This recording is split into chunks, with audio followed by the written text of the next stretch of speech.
Halloween! That one time of year where it's suddenly completely permissible to ignore every warning your parents ever gave you about taking candy from strangers. Like, seriously, what's up with that? Kidnappers must have a field day. But we're not talking about that! We're talking about candy, also known as the literal lifeblood of a little kid, the king of all sugar, the bane of dentists everywhere. Candy was the best thing about Halloween, and I refuse to believe any of you crazy people trying to tell me otherwise. You all think chainsaw murderers are fun, as if that won't give you nightmares so bad that you won't sleep for the next week. That's supposed to be better than candy? I think not.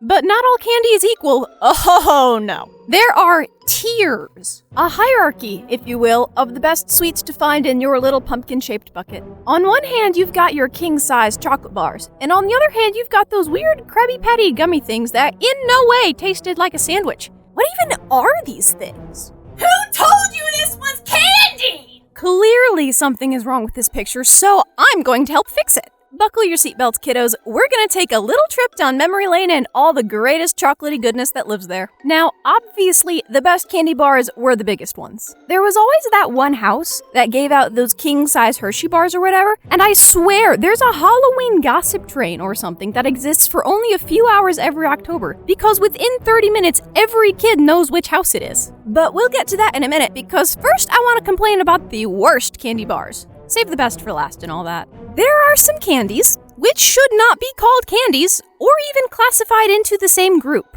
I'm sure there are some people out there who like to receive these things, but I am not one of those people. Way down at the bottom of my list are those healthy snacks pretending to be candy. You all know the ones I'm talking about, I'm sure. You get to a house, you hold out your bucket, you smile and you act cute, and you do everything that you need to do to get a good haul, And then they give you fruit snacks! Not even the gummy ones with the juice inside either. Actual fruit. Raisins! Who gives away raisins on the holiday about candy? It's sacrilege. That's what it is. Raisins don't count. How dare they even be an option? Bottom of the list, all the way down at the bottom. Shame on you, raisins. Shame.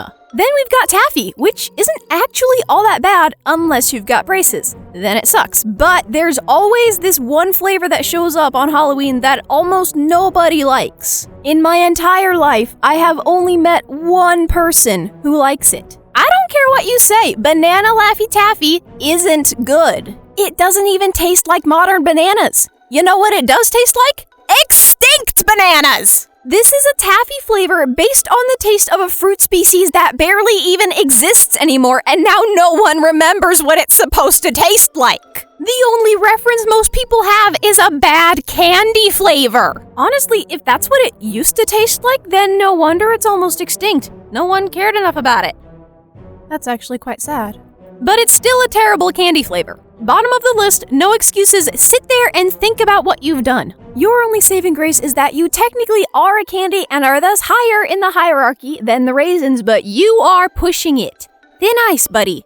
Thin ice. Then sometimes I would get Almond Joys, which I never really liked because they have the baffling ability to combine two things that I really believe should never be put together: coconut and almonds. Both things are fine on their own, and are fine with other things. Coconut is amazing in curry. Almonds are amazing in Chex Mix. But they do not belong together, and there's nothing that will convince me otherwise. What texture is it trying to be? What flavor is it trying to be? Make up your mind! The only saving grace here is that Almond Joy is covered in chocolate, and chocolate makes everything better. It beats extinct bananas, but only just. Now we come to Snickers. I don't think Snickers knows what it wants. It's like it tried to be a Milky Way and then said, you know what would confuse people? And added peanuts. Do you even know how many people can't have Snickers because of peanut allergies? So many! I would end up with 20 to 30 Snickers in my bucket every year, and I can only imagine how depressing it must be to look at this pile of chocolatey goodness and know that you can't eat it without ending up in the hospital. And the thing is, I like peanuts. I do. But they don't belong in my candy bars. Peanuts are to be covered in salt and sold at baseball parks. This is the only acceptable retail for peanuts that have not already been smushed into paste and sold in jars to be put on sandwiches. I give points for the nougat and the caramel because those are good, but the peanuts, man, bad move. On the note of nougat, Three Musketeers aren't half bad. They're a bit boring, but not bad. Unfortunately, they're so amazingly one note that I can't think of anything else to say about them. Middle of the pack. Good enough to not be bad, but so fantastically average that I almost forgot they existed while writing this script. Good job, Three Musketeers. You are a thing. Same goes for Kit Kats, actually. They're good. They're just the exact same all the way through.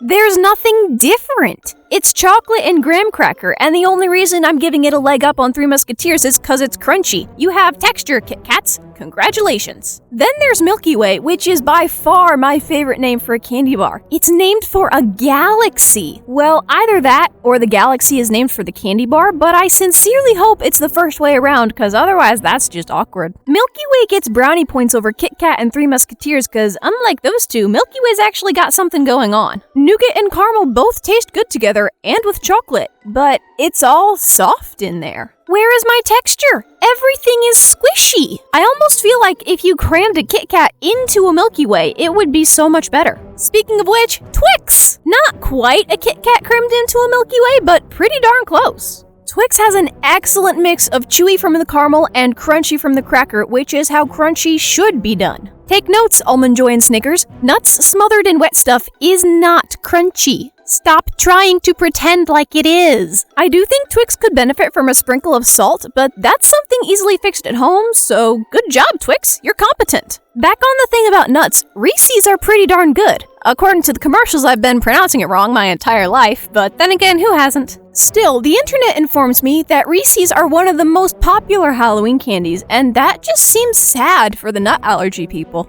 On top of the Snickers and the Almond Joys, now you've got Reese's. I'm pretty sure that between those three, a full quarter to maybe even a third of your Halloween haul is inedible. And that's a shame because in my opinion, Reese's are really good. Almond Joy, Snickers, keep taking notes because this is how nuts in candy should be done. Even better is that there's enough variation in the peanut mix that it's not completely homogeneous, and we all know that peanut butter and chocolate is one of the greatest flavor combinations to ever exist. There was a rap about it, I think.